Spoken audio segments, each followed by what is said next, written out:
ভাতার টাকা পাওয়ার আশায় প্রতিদিনই কাঠালিয়া গ্রামীণ ব্যাংকের সামনে ভিড় জমাচ্ছেন বৃদ্ধ বিধবা ও স্বামী পরিত্যক্তা মহিলারা। কিন্তু দিনের পর দিন অপেক্ষা করেও মিলছে না কোনো সুখবর। 3 মাসেরও বেশি সময় ধরে বিভিন্ন সামাজিক ভাতা প্রকল্পের অর্থ না পাওয়ায় চরম দুর্ভোগে পড়েছেন ভাতা প্রাপকরা।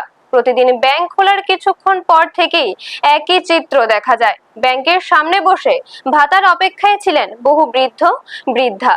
তাদের অনেকেই জানান, ব্যাংকে এলেও প্রতিবার খালি হাতে বাড়ি ফিরতে হচ্ছে। ভবানীপুর এলাকার বাসিন্দা শেফালী মজুমদার জানান, তিনি এসসি কলোনিতে থাকেন এবং এই ভাতার টাকাই তার একমাত্র ভরসা। 3 মাস পেরিয়ে 4 মাস হতে চললেও এখনো কোনো টাকা পাননি। তিনি বলেন, ভবানীপুর থেকে কাঠালিয়া গ্রামীণ ব্যাংকে আসা যাওয়া প্রতিবার 60 থেকে 70 টাকা ভাড়া খরচ হচ্ছে, কিন্তু ভাতার কোনো খোঁজ নেই। প্রতিদিনই বহু ভাতা প্রাপকরা কাঠালিয়া গ্রামীণ ব্যাংকের সামনে ঘন্টার পর ঘন্টা অপেক্ষা করছেন, কিন্তু ভাতার টাকা না পেয়ে হতাশ হয়ে বাড়ি ফিরতে হচ্ছে তাদের। কবে বন্ধ থাকা ভাতার টাকা মিলবে সেই প্রশ্নের উত্তর না পেয়ে চরম অনিশ্চয়তার মধ্যে দিন কাটাচ্ছেন অসংখ্য অসহায় মানুষ।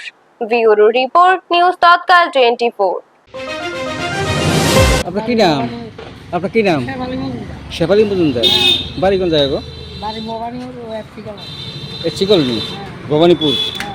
আর এখান থেকে তো অনেক দূরে। 30 টাকা লাগে না?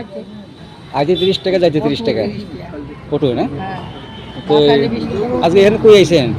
ব্যাংকে ব্যাংকে বই আপনি করে আমরা গজাই নিয়ে আইলে আপনার আমরা সিডিও ম্যানেজার সিডিপি অফিসে যাওয়ার কথা কইতাছে। হ্যাঁ, সিডিও অফিসে যাও। আমরা কত মাস ধরে পান না? বৈশাখ মাস ধরে গেছে। বৈশাখ মাস? হ্যাঁ, বৈশাখ, জ্যৈষ্ঠ, আষাঢ় 3 মাস গোটা গোটা হয়ে গেছে। পান না? না, ওই গরিব কাছে না বাস কাটতে হবে তো কিছু না বাস। আমারটা কি কি পাতা? বৃদ্ধ পাতা না? হ্যাঁ। হ্যাঁ। তো আমরা পরিবারে কজন আছে? পরিবারে হুজুরা 2 জন আছে, দাদা বিয়ে হয়ে গেছে, কেউ পারছে না। আর আপনি একলা?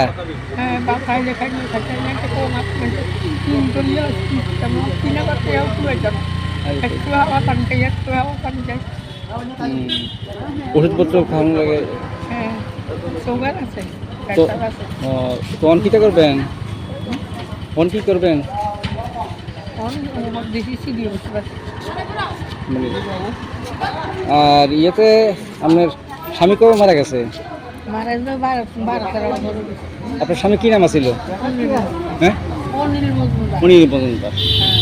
আর আপনার নাম শেফালী মজুমদার। আপনারা দেখছেন নিউজ তৎকাল 24।